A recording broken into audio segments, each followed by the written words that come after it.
ಓಂ ರುದ್ರಂ ಸಮಾಶ್ರಿತಾ ದೇವ ರುದ್ರೋ ಬ್ರಹ್ಮಾಣಮಾಶ್ರಿತಃ ಬ್ರಹ್ಮಾ ಮಾಮಾಶ್ರಿತೋ ನಿತ್ಯಂ ನಾಹಂ ಕಂಚಿದುಪಾಶ್ರಿತಃ. ಶ್ರೀ ಗುರುಭ್ಯೋ ನಮಃ. ಮಹಾಭಾರತ ಪ್ರವಚನ ಸರಣಿಯಲ್ಲಿ 1200ನೇ ಮತ್ತೆ ಅನುಶಾಸನ ಪರ್ವದ 133ನೇ ಭಾಗ ಇದು. ನಾವೀಗ ನೋಡಬೇಕಾಗಿರುವಂತಹ ಅಧ್ಯಾಯ ವಾವಿಳ್ಯ ರಾಮಸ್ವಾಮಿ ಶಾಸ್ತ್ರಿಗಳ ಪಾಠದಲ್ಲಿ 88ನೇದ್ದು, ಟಿ ಆರ್ ಕೃಷ್ಣಾಚಾರ್ಯರ ಪಾಠದಲ್ಲಿ 155ನೇದ್ದು, ವೈಷ್ಣವ ಪಾಠದಲ್ಲಿ 151ನೇದ್ದು, ಗೀತಾ ಪ್ರಶ್ನ ಪಾಠದಲ್ಲಿ 98ನೇದ್ದು. ಪುಷ್ಪ, ಧೂಪ, ದೀಪ ಇವುಗಳೆಲ್ಲದರ ದಾನದ ಮಹಿಮೆಯನ್ನ ಈ ಅಧ್ಯಾಯದಲ್ಲಿ ಹೇಳ್ತಾರೆ. ಸ್ವಸ್ಥಸ್ತು ಸತಾಂ ಅಶೇಷ ಸನ್ಮಂಗಲಾನಿ ಭವಂತು. ಸರ್ವೇ ಚ ಉಪದ್ರವಾಃ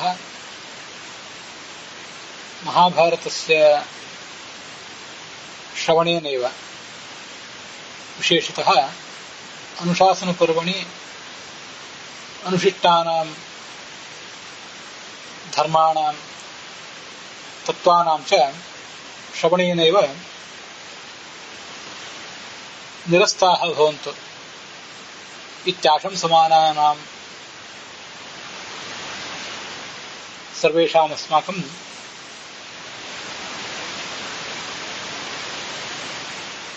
ಕಥೆ ದಿವಸೆ ಗೃಹಸ್ಥಸ್ಯ ಧರ್ಮಾಃ ವೈಶ್ವದೇವಂ ಬಲಿಹರಣಂ ಇತ್ಯಾದ್ಯಾಃ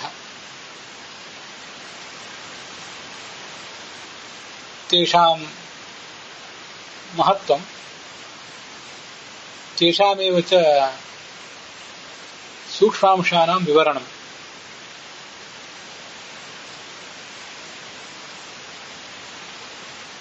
ಅಕಾರಿ ಅದ್ಯ ಸರ್ವೈರಸ್ಮಾಭಿಃ ಶ್ರೂಯತೆ ದೀಪದಾನಾದಿ ವಿಧಿಃ ತಥಾ ಹಿ. ಯುಧಿಷ್ಠಿರಃ ಏವಂ ಪಪ್ರಚ್ಛ ಭೀಷ್ಮಂ ಪಿತಾಮಹಂ. ಆಲೋಕದಾನಂ ನಾಮ ಇತಿ ಕೀದೃಶಂ ಭರತರ್ಷಭ. ಹೇ ಭರತರ್ಷಭ ಭೀಷ್ಮ, ಆಲೋಕದಾನಂ ದೀಪದಾನಮಿತಿ ಕಿಂಚಿತ್ ದಾನಂ ತು ಶ್ರೂಯತೆ. ಕಥಮೇತತ್ ಪ್ರಾವರ್ತತ ಅಸ್ಮಿನ್ ಲೋಕೆ. ಭೀಷ್ಮಃ ಏವಮಾಹ. ಅತ್ರ ಕಶ್ಚನ ಇತಿಹಾಸಃ ಪುರಾತನಃ ವರ್ತತೆ. ತಸ್ಮಿಂಶ್ಚ ಇತಿಹಾಸೆ ಮನೋಃ ಪ್ರಜಾಪತೆಃ ಏವಂ ಸುವರ್ಣನಾಮಕಸ್ಯ ದ್ವಿಜಸ್ಯ ಚ ಯಹ ಸಂವಾದಃ ಸಮಜನಿ ಸಹ ಅಸ್ತಿ ಅಸ್ಮಿನ್ ಇತಿಹಾಸೆ. ಸುವರ್ಣನಾಮಕಃ ಕಶ್ಚನ ತಪಸ್ವಿ ಆಸ. ಸುವರ್ಣ ಇತಿ ಗೀರ್ವಾಣವಾಣ್ಯಾಂ ಬಂಗಾರ ಇತಿ ಕಥ್ಯತೆ. ಏತತ್ತು ಸರ್ವೈರ್ವಿದಿತಮೇವ. ಅಯಮಪಿ ವರ್ಣತೋ ಹೇಮವರ್ಣಃ. ತಸ್ಯ ದೇಹಸ್ಯ ವರ್ಣಸ್ತು ಹೇಮಸಂಕಾಶಃ ಬಂಗಾರದಂತಹ ವರ್ಣ ಆಸೀತ್. ತತಃ ಅಯಂ ಸುವರ್ಣ ಇತ್ಯೇವ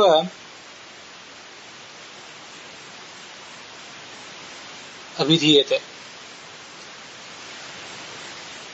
ಶ್ರೇಷ್ಠ ಕುಲೇನ ಶೀಲೇನ ಚ ಉಪೇತಃ ಸ್ವಾಧ್ಯಾಯ ಪ್ರವಚನೆ ಚ ಆಸಕ್ತಃ.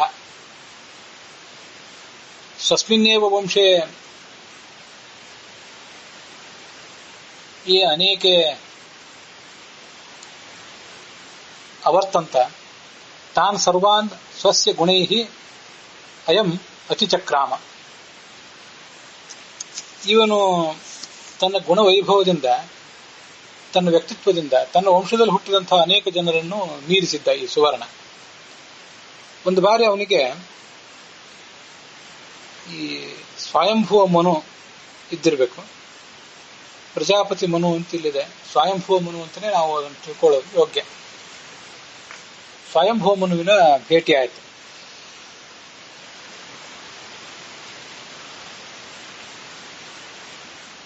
ಇಬ್ಬರು ಪರಸ್ಪರ ಕುಶಲ ಪ್ರಶ್ನೆ ಮಾಡಿಕೊಂಡ್ರು. ಮುಂದೆ ಆ ಮೇರು ಪರ್ವತದ ಒಂದು ಪರಿಸರದಲ್ಲಿ ಒಂದು ಕಲ್ಲಿನ ಮೇಲೆ ಇಬ್ರು ಕೂಡ ಕೂತ್ಕೊಂಡ್ರು. ಪುರಾಣ ಇತಿಹಾಸಗಳಲ್ಲಿ ಅನೇಕ ಜನ ದೇವತೆಗಳ, ದೈತ್ಯರ, ಬ್ರಹ್ಮರ್ಷಿಗಳ ಕಥೆಗಳೆಲ್ಲ ಏನು ಬರ್ತವೆ ಅದನ್ನೆಲ್ಲ ಪರಸ್ಪರ ಹೇಳಿಕೊಂಡ್ರು ಅವರು. ಸುವರ್ಣ ಆ ಸ್ವಯಂಭುವ ಮನುವನ್ನ ಹೀಗೆ ಪ್ರಶ್ನಿಸಿದ. ದೇವತೆಗಳಿಗೆ ಹೂವಿನಿಂದ ಪೂಜೆ ನಡೀತದೆ. ಕಿಮೇತತ್ ಕಥಮುತ್ಪನ್ನಂ ಫಲಂ ಯೋಗಂ ಚ ಶಂಸನೆ. ಈ ಹೂವು ಅನ್ನುವುದು ಹುಟ್ಟಿದ ಹೇಗೆ, ಮತ್ತೆ ಅದರ ಉಪಯೋಗ ಏನು, ಅದರ ಪ್ರಭೇದಗಳೇನು, ಇದನ್ನು ಹೇಳು ಅಂತ ಕೇಳಿಕೊಂಡ. ಅದಕ್ಕೆ ಮನು ಮತ್ತು ಪ್ರಾಚೀನ ಕಾಲದಲ್ಲಿ ನಡೆದಂತಹ ಮತ್ತೊಂದು ಸಂವಾದವನ್ನ, ಶುಕ್ರ ಮತ್ತು ಬಲಿ ಅವರಿಬ್ಬರ ನಡುವೆ ನಡೆದಂತಹ ಒಂದು ಸಂವಾದ, ಶುಕ್ರಾಚಾರ್ಯ ಮತ್ತು ಬಲಿ ಅವರಿಬ್ಬರ ನಡುವೆ ನಡೆದಂತಹ ಒಂದು ಸಂವಾದವನ್ನ ಅಲ್ಲಿ ಉದ್ಧರಿಸಿದೆ. ಪ್ರಹ್ಲಾದನ ಮಗ ವಿರೋಚನ, ವಿರೋಚನನ ಮಗ ಬಲಿ. ಆ ಬಲಿ ಸಮೀಪಕ್ಕೊಂದು ಬಾರಿ ಈ ಶುಕ್ರಾಚಾರ್ಯ ಬಂದ.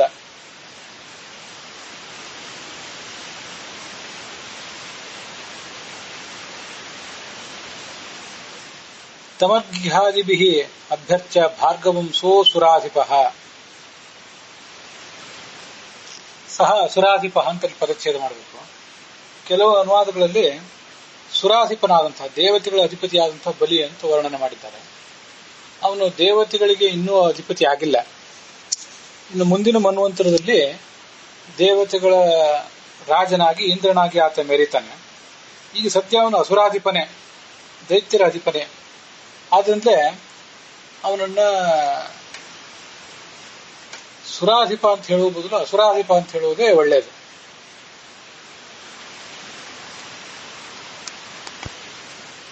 ಈ ಬಲಿ ಆ ಶುಕ್ರಾಚಾರ್ಯನನ್ನ ಸ್ವಾಗತಿಸಿದ.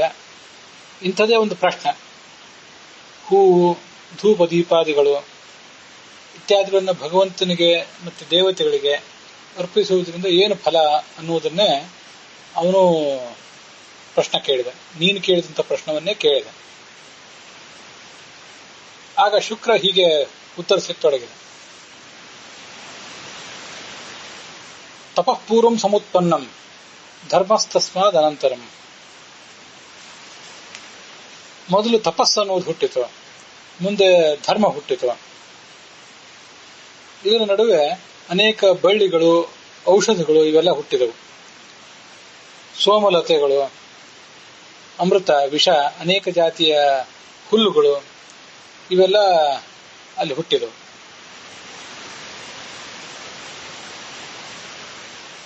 ಅಮೃತ ಅದರ ದರ್ಶನ ಮಾತ್ರದಿಂದ, ಸೇವನದಿಂದ ಸಂತೋಷ, ಪುಷ್ಟಿ ಇದನ್ನು ಕೊಡ್ತದೆ.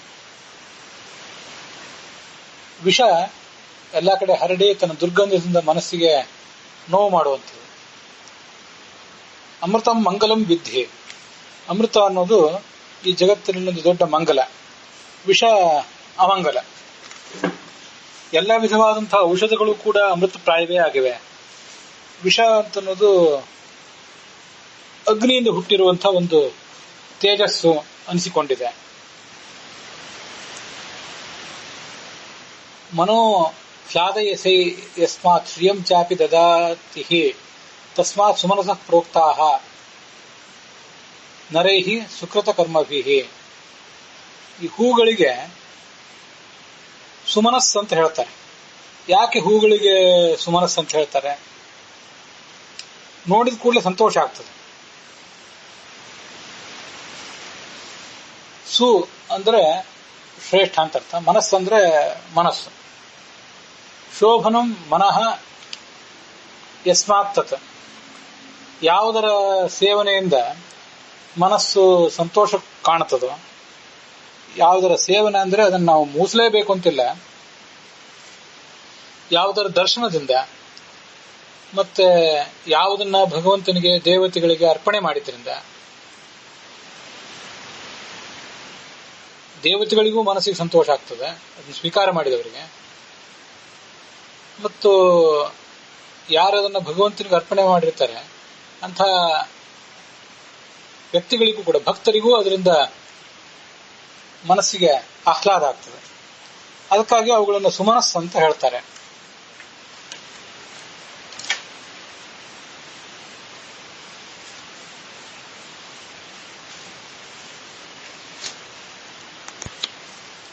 ಮನಸ್ಸಿಗೆ ಸಂತೋಷ ಕೊಡುವುದು ಮಾತ್ರ ಅಲ್ಲ, ಅದರಿಂದ ಒಂದು ಸೌಂದರ್ಯವೂ ಬರ್ತದೆ ಅದನ್ನು ಧರಿಸಿದವರಿಗೆ. ದೇವತೆಗಳಿಗೆ ಶುದ್ಧವಾದ ಮನಸ್ಸಿನಿಂದ ಹೂಗಳನ್ನು ಯಾರು ಕೊಡ್ತಾನೆ, ದಾನ ಮಾಡುವುದು ಅಂದ್ರೆ ಅರ್ಪಿಸುವುದು ಅಂತ ಇಲ್ಲಿ ಅರ್ಥ. ದೇವತೆಗಳು ಸಂತೋಷ ಪಡ್ತಾರೆ, ಅವರು ಕೂಡ ನಮಗೆ ಬೇಕಾದಂತಹ ಎಲ್ಲವನ್ನು ಕೊಡ್ತಾರೆ. ಸುಮನಸ್ಸು ಅನ್ನೋದೊಂದು ವಿಚಿತ್ರವಾದ ಶಬ್ದ. ಸುಮನಸ್ಸು ಅನ್ನೋ ಶಬ್ದಕ್ಕೆ ಹೂವು ಅಂತ ಅರ್ಥ ಇದೆ, ದೇವತೆಗಳಂತನೂ ಅರ್ಥ ಇದೆ.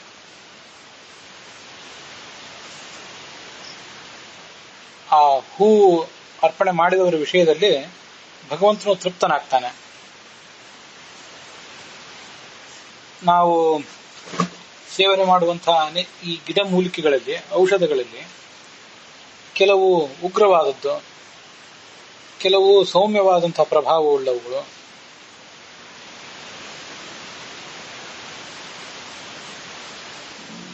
ತೀಕ್ಷ್ಣತೆಯಿಂದ ಕೂಡಿದಂಥವು, ಬಹಳ ಪ್ರಭಾವವುಳ್ಳಂಥವು, ಹೀಗೆ ನಾನಾ ಥರದ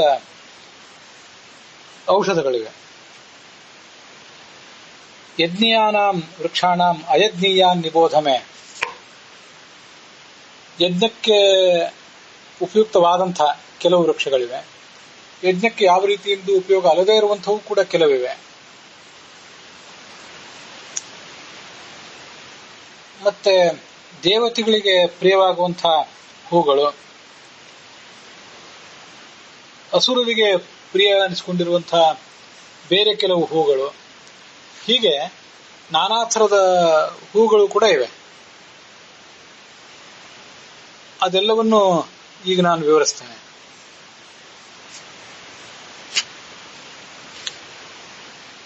ವನ್ಯ ಗ್ರಾಮ್ಯಾಶ್ಚೇಹ ತಥಾ. ಪುಷ್ಪಗಳು, ಆ ಪುಷ್ಪವನ್ನು ಕೊಡುವಂತಹ ಗಿಡಗಳು ಕೆಲವು ಕಾಡಿನಲ್ಲಿ ಬೆಳೀತವೆ, ಕೆಲವು ಗ್ರಾಮಗಳಲ್ಲಿ ಬೆಳೀತವೆ. ಭೂಮಿಯಲ್ಲಿ ಬಿತ್ತನೆ ಮಾಡಿದಾಗ, ಪ್ರಯತ್ನಪೂರ್ವಕವಾಗಿ ಬಿತ್ತನೆ ಮಾಡಿದಾಗ, ಕೃಷಿ ಮಾಡಿದಾಗ ಬೆಳೆಯುವಂಥವು ಕೆಲವು. ಪರ್ವತ ಪ್ರದೇಶಗಳಲ್ಲಿ ಕೆಲವು ತಾವಾಗಿ ಬೆಳೆಯುವಂಥವು.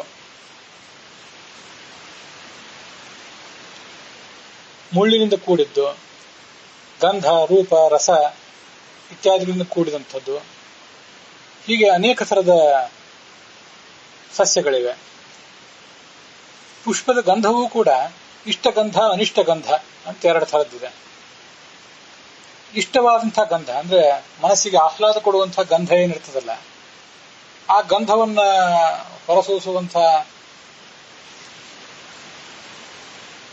ಹೂಗಳು ದೇವತೆಗಳಿಗೆ ಪ್ರಿಯ. ಮುಳ್ಳಿಲ್ಲದಂತಹ ವೃಕ್ಷಗಳಿಂದ ಹುಟ್ಟಿರುವಂಥವು, ಶ್ವೇತಪ್ರಾಯಾಶ್ಚ ವರ್ಣತಃ. ಹೂಗಳು ದೇವತೆಗಳಿಗೆ ಪ್ರಿಯ ಆಗುವಂತಹ ಹೂಗಳು ಮುಳ್ಳಿಲ್ಲದಿರುವಂತಹ ವೃಕ್ಷಗಳಿಂದ ಹುಟ್ಟಿದ್ದಿರಬೇಕು. ಮತ್ತೆ ಸಾಧಾರಣವಾಗಿ ಬಿಳಿ ಬಣ್ಣದ್ದಾಗಿರ್ಬೇಕು. ಹಾಗಾಗಿದ್ರೆ ದೇವತೆಗಳಿಗೆ ಅದರಿಂದ ಬಹಳ ಪ್ರೀತಿ.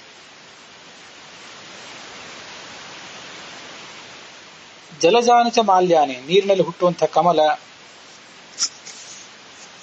ಕೆನ್ನೈದಲೆ ಮೊದಲಾದದ್ದು, ಇವನ್ನೆಲ್ಲ ಜ್ಞಾನಿಗಳಾದವರು ಗಂಧರ್ವ, ನಾಗ, ಯಕ್ಷರಿಗೆ ಸಮರ್ಪಿಸಬೇಕು.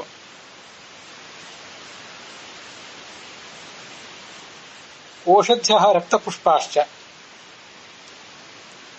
ಕೆಲವು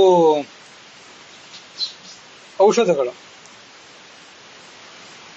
ಕೆಂಬಣ್ಣದ ಹೂಗಳು, ತೀಕ್ಷ್ಣವಾದಂತಹ ಮುಳ್ಳಿನಿಂದ ಕೂಡಿರುವಂಥವು, ಶತ್ರುಣಾಂ ಅಭಿಚಾರಾರ್ಥಂ ಅಥರ್ವಸು ನಿದರ್ಶಿತಾ. ಅಭಿಚಾರ ಕ್ರಿಯೆಯಲ್ಲಿ ಮಾಟ ಮಂತ್ರ ಮೊದಲಾದನ್ನು ಮಾಡುವಂತಹ ಪ್ರಸಂಗದಲ್ಲಿ ಇದರ ಉಪಯೋಗ ಇದೆ. ಕೆಂಬಣ್ಣದ ಹೂಗಳು, ತೀಕ್ಷ್ಣವಾದ ಮುಳ್ಳಿನಿಂದ ಕೂಡಿದಂತಹ ವೃಕ್ಷಗಳು, ಇವುಗಳೆಲ್ಲ ಅಲ್ಲಿ ಉಪಯೋಗ ಕಾಣುತ್ತವೆ. ಕೆಲವು ವೃಕ್ಷಗಳು ತೀಕ್ಷ್ಣವಾದಂತಹ ಪ್ರಭಾವ ಇದ್ದಾವಿರ್ತವೆ. ಯಾವುದೇ ಪ್ರಾಣಿಗೆ ಅದ್ರ ಹತ್ರ ಹೋಲಿಕ್ಕೆ ಅಥವಾ ಏರ್ಲಿಕ್ಕೆ ಕಷ್ಟ ಆದಿತ್ತು. ಮುಳ್ಳಿನಿಂದ ಕೂಡಿರ್ತದೆ. ತೀಕ್ಷ್ಣವಾದಂತಹ ತುಂಬಾ ಡಾರ್ಕ್ ಆದಂತಹ ಕೆಂಪಣ್ಣ ಮತ್ತೆ ಕಪ್ಪು ಬಣ್ಣ, ಈ ಹೂಗಳನ್ನ ರಾಕ್ಷಸರಿಗೆ ಮಾತ್ರ ಅರ್ಪಿಸಬೇಕು. ದೇವತೆಗಳು ಸಾಮಾನ್ಯವಾಗಿ ಅಂಥದನ್ನ ಸ್ವೀಕಾರ ಮಾಡೋದಿಲ್ಲ.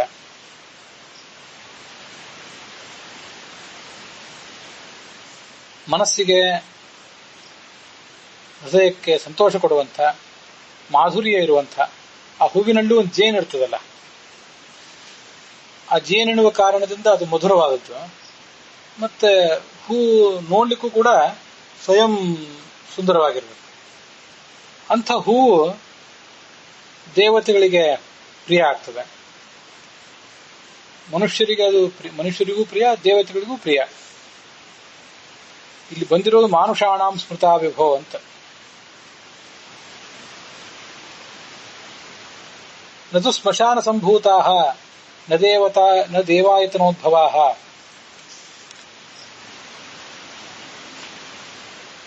ಸನ್ನಯತ್ ಪುಷ್ಟಿ ಯುಕ್ತೇಷು ವಿವಾಹೇಷು ರಹಸ್ಯು ಚ.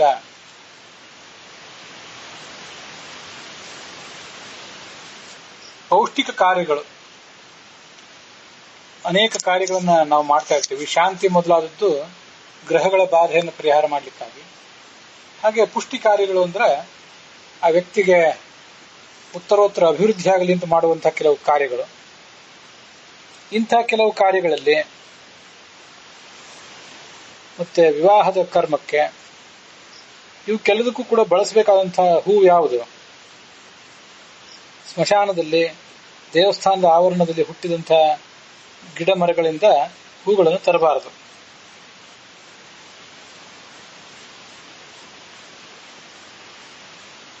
ಪರ್ವತದ ತಪ್ಪಲ ಪ್ರದೇಶ, ಅಲ್ಲೇನು ಗಿಡ ಮರ ಬಳ್ಳಿ ಇರ್ತವೆ, ಅಲ್ಲಿಂದ ಸುಗಂಧಯುಕ್ತವಾದ ಹೂವನ್ನು ತಂದು ಪ್ರೋಕ್ಷಿತಾಭ್ಯುಕ್ಷಿತಾ ಸೌಮ್ಯಾ ಯಥಾಯೋಗಂ ಯಥಾಸ್ಮೃತಿ.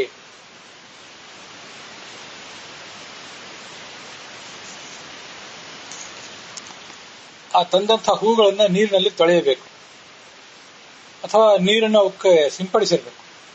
ಅಂಥ ಹೂಗಳನ್ನೇ ಯಾವತ್ತೂ ಸ್ವೀಕರಿಸಬೇಕು ಅಂತ ಅದರ ತಾತ್ಪರ್ಯ.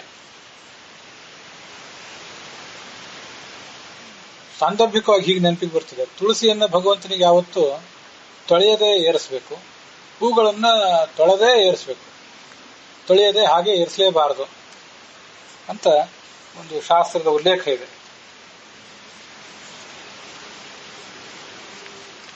ದೇವತೆಗಳಿಗೆ ಆ ಹೂಗಳ ಸುಗಂಧದಿಂದಲೇ ತೃಪ್ತಿ, ಸಂತೋಷ. ತಮ್ಮನ್ನು ಏರಿಸಿದಂತಹ, ತಮ್ಮನ್ನ ಪೂಜಿಸಿದಂತಹ ಆ ಭಕ್ತನ ಬಗ್ಗೆ ಅವ್ರು ಹೀಗೆ ಸಂತೋಷ ಪಡ್ತಾರೆ. ರಾಕ್ಷಸರಿಗೆ, ಯಕ್ಷರಕ್ಷಸರಿಗೆ ಅವುಗಳದ್ದು ಹೂವಿನ ದರ್ಶನ ಮಾತ್ರದಿಂದಲೇ ತೃಪ್ತಿ. ಹೂಗಳ ವಾಸನೆಯಿಂದ ದೇವತೆಗಳು ತೃಪ್ತಿ ಪಡ್ತಾರೆ, ದರ್ಶನದಿಂದ ಯಕ್ಷರಾಕ್ಷಸರು ಸಂತೋಷ ಪಡ್ತಾರೆ. ಅವುಗಳ ಉಪಭೋಗದಿಂದ ಸರ್ಪಗಳು ಸಂತೋಷ ಪಡ್ತವೆ. ನಾಗ ಸಮುಪಭೋಗೇನ ಅಂದ್ರೆ ಅವುಗಳ ಸಮೀಪಕ್ಕೆ ಬಂದು ಅವುಗಳನ್ನು ಮುಟ್ಟಿ ಅದರಲ್ಲಿರುವಂತಹ ರಸವನ್ನು ಹೀರಿ ಅಂತ ತಿಳ್ಕೊಳ್ಬಹುದು. ತ್ರಿಭಿರೇತಯಿಸ್ತು ಮಾನುಷಾಹ. ಆದ್ರೆ ಮನುಷ್ಯರು ಈ ಮೂರರಿಂದಲೂ ಗಂಧ, ದರ್ಶನ ಮತ್ತೆ ಅದರ ಅನುಭವ, ಆ ವಸ್ತುವನ್ನು ಉಪಯೋಗ ಮಾಡ್ಕೊಳ್ಳೋದು. ಉಪಭೋಗ ಅಂದ್ರೂ ಉಪಯೋಗ ಅಂದ್ರೂ ಒಂದೇ ಅಂತ ತಿಳ್ಕೊಳ್ಬಹುದು.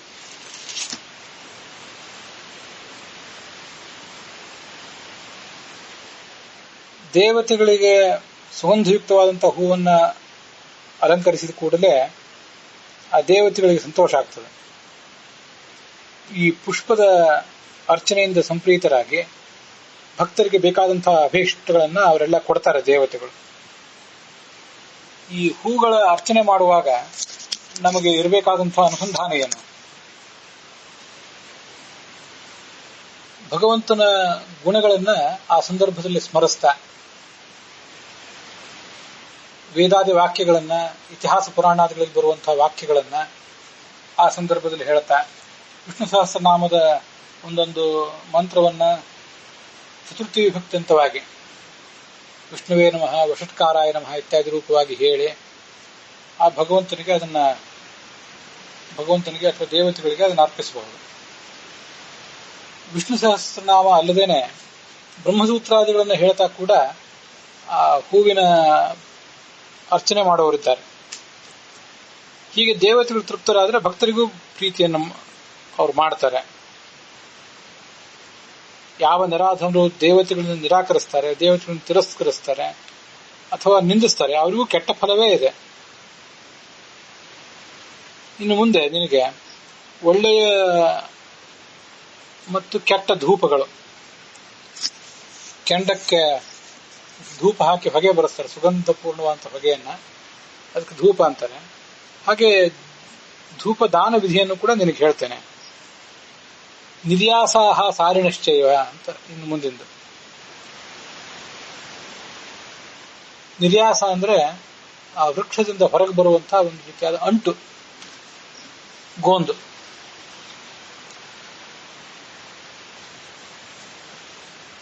ನಿರ್ಯಾಸ, ಸಾರಿ, ಕೃತ್ರಿಮ ಅಂತ ಗಂಧಗಳು 3 ರೀತಿಯಾಗಿವೆ.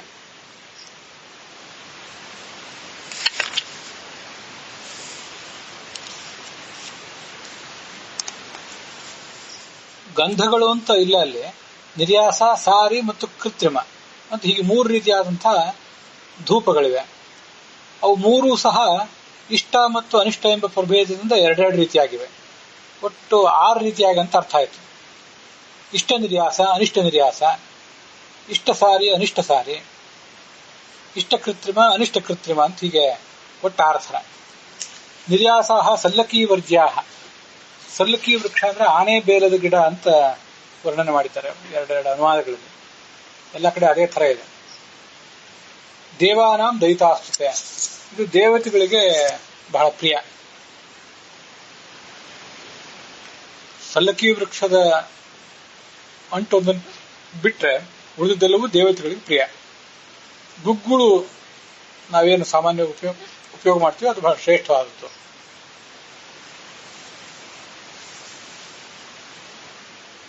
ಸಾರಿಗಂಧ, ಸಾರಿಗಂಧ ಅಂದ್ರೆ ಏನು ಅದನ್ನ ಹೀಗಿಲ್ಲಿ ವರ್ಣನೆ ಮಾಡಿದ್ದಾರೆ. ಕೆಲವು ಮರಗಳ ಕಟ್ಟಿಗೆಗಳನ್ನು ಬೆಂಕಿಗೆ ಹಾಕಿದಾಗ, ಕೆಟ್ಟಿಗೆಗಳು ಅಥವಾ ಸಣ್ಣ ಸಣ್ಣ ತುಣುಕುಗಳನ್ನು ಬೆಂಕಿಗೆ ಹಾಕಿದಾಗ ಸುಗಂಧಯುಕ್ತವಾದಂತಹ ಧೂಪ ಬರ್ತದೆ.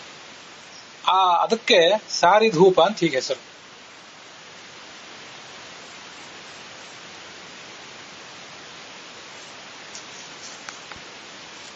ಅಥ ಸರ್ಜರಸಾದೀನಾಂ ಗಂಧೈ ಪಾರ್ಥಿವ ದಾರವೈ, ಕಾಕಂಬಿ ಮತ್ತು ಆಸವ ಇವುಗಳಿಂದ ಯುಕ್ತವಾದಂತಹ ಒಂದು ರಾಳ ಮೊದಲಾದ ಸುಗಂಧ ಚೂರ್ಣಗಳು, ಚಂದನಾದಿ ಕಾಷ್ಟಗಳ ತುಣುಕುಗಳು, ಇವುಗಳ ಇದರಿಂದ ಮಾಡಿದಂತಹ ಧೂಪಕ್ಕೆ ಕೃತ್ರಿಮ ಧೂಪ ಅಂತ ಹೇಳ್ತಾರೆ.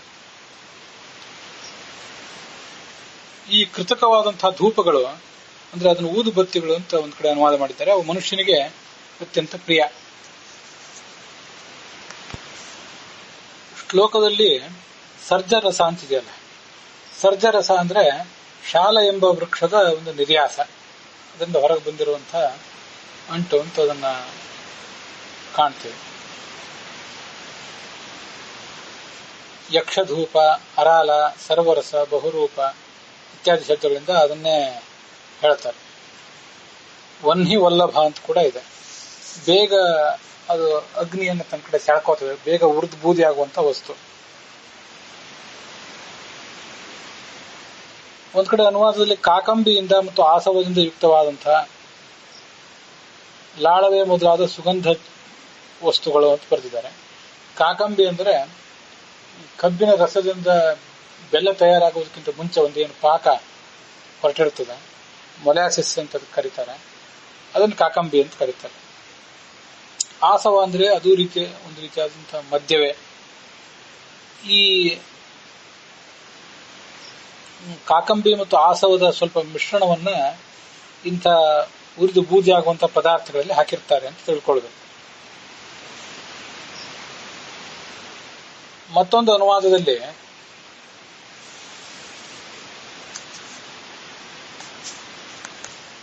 ಸರ್ಜರಸ ಮೊದಲಾದ ಗಂಧವು ಕೃತ್ರಿಮ ಎನಿಸುತ್ತದೆ.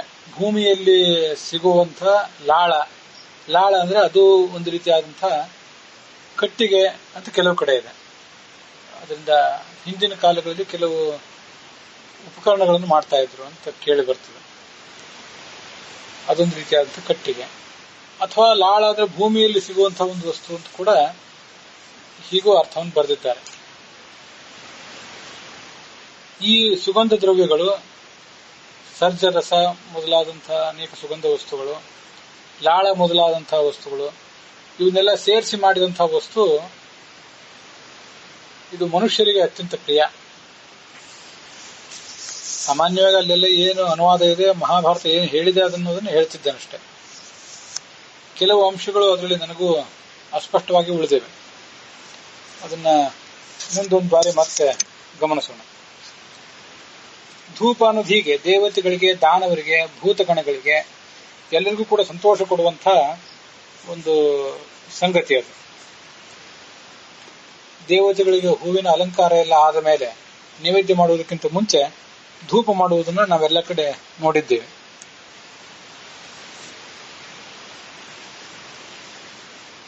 ಯೇ ಭೋಕ್ತಾಃ ಸುಮನಸಾಂ ಪ್ರಧಾನೇ ಗುಣಹೇತವಃ. ದೇವತೆಗಳಿಗೆ ಏನು ಹೂವು ಮೊದಲಾದ ವಸ್ತುಗಳನ್ನು ಏರಿಸ್ತೇವೆ, ಅರ್ಪಿಸ್ತೇವೆ, ಅವ್ರ ಪೂಜಾ ಮಾಡ್ತೇವೆ. ಶ್ರೇಷ್ಠತೆಗೆ ಕಾರಣ ಅಂತ ಅದರಲ್ಲಿನ ಯಾವ ಅಂಶವನ್ನು ನಾವು ಪರಿಗಣಿಸ್ತೀವಲ್ಲ, ಅದರ ಬಣ್ಣ, ಗಂಧ ಮೊದಲಾದದ್ದು. ಅದೇ ಬಣ್ಣ, ಗಂಧ ಮೊದಲಾದದ್ದು ಕೂಡ ಧೂಪದ ವಿಷಯದಲ್ಲಿಯೂ ನಮಗೆ ಮಹತ್ವದ್ದಾಗ್ತದೆ.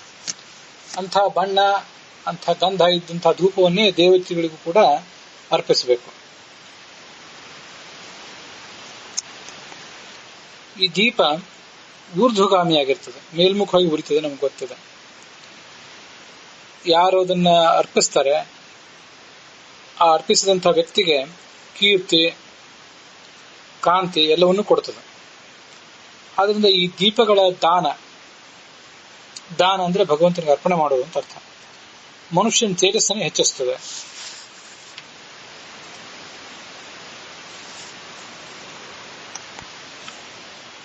ದಕ್ಷಿಣಾಯನ ಮತ್ತೆ ನರಕ ಇವೆಲ್ಲ ಕತ್ತಲಿನ ಒಂದು ಸಂಕೇತ. ಅಂಧಂತಮಃ ತಮಿಸ್ರಂಚ ದಕ್ಷಿಣಾಯನಮೇವಚ ಉತ್ತರಾಯಣಮೇ ತಸ್ಮಾತ್ ಜ್ಯೋತಿರ್ದಾನಂ ಪ್ರಶಸ್ಯತೆ. ಉತ್ತರಾಯಣ ಕಾಲದಲ್ಲಿ ಈ ದೀಪವನ್ನ ಭಗವಂತನಿಗೆ, ದೇವತೆಗಳಿಗೆ ಅರ್ಪಿಸುವುದನ್ನ ಶಾಸ್ತ್ರದಲ್ಲಿ ಪ್ರಶಂಸಿಸ್ತಾರೆ. ಹಾಗೆ ಅಂತ ಹೇಳಿ ದಕ್ಷಿಣದಾಯನದಲ್ಲಿ ಅದನ್ನು ಏರಿಸಬಾರದು ಅಂತ ಅರ್ಥ ಅಲ್ಲ. ದಕ್ಷಿಣಾಯನದಲ್ಲೂ ಉತ್ತರಾಯಣದಲ್ಲೂ ದೀಪವನ್ನು ಭಗವಂತನಿಗೆ ಅರ್ಪಿಸಬೇಕು. ಆ ಮೂಲಕವೇ ಅರ್ಚನೆಯನ್ನು ಮಾಡಬೇಕು. ಆದರೂ ಉತ್ತರಾಯಣದಲ್ಲಿ ಮಾಡಿದ ದೀಪಾರಾಧನೆಗೆ ಹೆಚ್ಚು ಪ್ರಾಶಸ್ತ್ಯ ಅಂತ ಅದರ ಅರ್ಥ, ಹೆಚ್ಚು ಪುಣ್ಯ ಅಂತ ಅರ್ಥ. ವಾವಿಳ್ಳಿ ರಾಮಸ್ವಾಮಿ ಶಾಸ್ತ್ರಿಗಳ ಪಾಠದಲ್ಲಿ ಈ ಉತ್ತರಾಯಣ, ದಕ್ಷಿಣಾಯನ ಇದಕ್ಕೆ ಸಂಬಂಧಪಟ್ಟಂತಹ ಉಲ್ಲೇಖದ ಈ ಶ್ಲೋಕ, ಇದರ ಮುಂದಿನ ಮತ್ತೊಂದು ಶ್ಲೋಕವೂ ಕೂಡ, ಒಟ್ಟಾರೆ 3 ಶ್ಲೋಕಗಳು ವಾವಿಳ್ಳಿ ರಾಮಸ್ವಾಮಿ ಶಾಸ್ತ್ರಿಗಳ ಪಾಠದಲ್ಲಿ ಇಲ್ಲ, ಉಳಿದ ಕಡೆ ಎಲ್ಲ ಕಾಣ್ತವೆ. ಆದ್ರಿಂದ ದಕ್ಷಿಣಾಯನಕ್ಕಿಂತ ಉತ್ತರಾಯಣದಲ್ಲಿ ದೀಪದಾನ ಶ್ರೇಷ್ಠ ಅಂತ ಹೇಳುವುದೋ ಒಂದು ಈ ಶ್ಲೋಕ ಎಷ್ಟರ ಮಟ್ಟಿಗೆ ನಮಗೆ ಗ್ರಾಹ್ಯ ಅಂತ ನಾವು ವಿಚಾರ ಮಾಡಬೇಕು. ದೀಪದಾನ ಮಾಡುವುದರಿಂದ, ಅಂದ್ರೆ ಭಗವಂತನಿಗೆ ಅದನ್ನು ಅರ್ಪಣೆ ಮಾಡುವುದರಿಂದ ಮನುಷ್ಯ ತಾನು ತೇಜಸ್ಸಿನಿಂದ ಕೂಡಿದವನಾಗ್ತಾನೆ, ಒಳ್ಳೆ ಕಣ್ಣು ಬರ್ತದೆ. ಮುಖ್ಯವಾಗಿ ಒಳ್ಳೆ ಜ್ಞಾನ ಮತ್ತು ಅಂತರಂಗದ ಕಣ್ಣು ಅಂತ ಅದರ ಅರ್ಥ. ಪ್ರಭಾಯುಕ್ತೋ ಭವೇಂದ್ರಃ ತಾಂಡತ್ವ ನೋಪಹಿಂಸೇತ. ದೀಪ ಹಚ್ಚಿದ ನಂತರ ಆ ದೀಪವನ್ನು ಅಲುಗಾಡಿಸಬಾರದು. ಆ ದೀಪ ಶಾಂತ ಆಗದೆ ಇರುವಂತೆ ನೋಡಿಕೊಳ್ಬೇಕು ಅಂತ ಅದರ ಅರ್ಥ. ಆ ದೀಪವನ್ನು ಬೇರೆ ಕಡೆಗೆ ಒಯ್ಯಬಾರದು ಕೂಡ, ಅಲ್ಲೇ ಇರಬೇಕು. ಅದನ್ನು ನೋಪನಾಶಯ, ದೀಪದ ಆ ಬತ್ತಿಗೆ ಧಕ್ಕೆ ಆಗದೆ ಇರುವಂತೆ ಇರಬೇಕು. ದೀಪವನ್ನ ಆ ಕಾಲು ದೀಪ ಮೊದಲಾದ ಕಡೆ ಅದು ಏನಿರ್ತದಲ್ಲ ಅದನ್ನ ಬೇರೆ ಕಡೆ ತಗೊಂಡು ಹೋಗಬಾರ್ದು, ಅದನ್ನ ಆರಿಸಬಾರದು ಕೂಡ ಅಂತ ಈಗ ಅದರ ತಾತ್ಪರ್ಯ ಇದೆ. ದೀಪದ ವರ್ಣನವನ್ನು ಮಾಡ್ತಾ ಇರುವಂತಹ ಈ ಅಧ್ಯಾಯದಲ್ಲಿ 50 ಶ್ಲೋಕಗಳು, ಕೆಲವು ಕಡೆ 49 ಆಗಿರಬಹುದು, ಕೆಲವು ಕಡೆ 51 ಆಗಿರಬಹುದು. ಈ ಶ್ಲೋಕಗಳು, ಇಷ್ಟು ಶ್ಲೋಕಗಳು ಇಲ್ಲಿಗೆ ಸಮಾಪ್ತವಾಗಿದೆ. ಈ ಭಾಗವು ಕೂಡ ಇಲ್ಲಿಗೆ ಮುಕ್ತಾಯ ಕಂಡಿದೆ.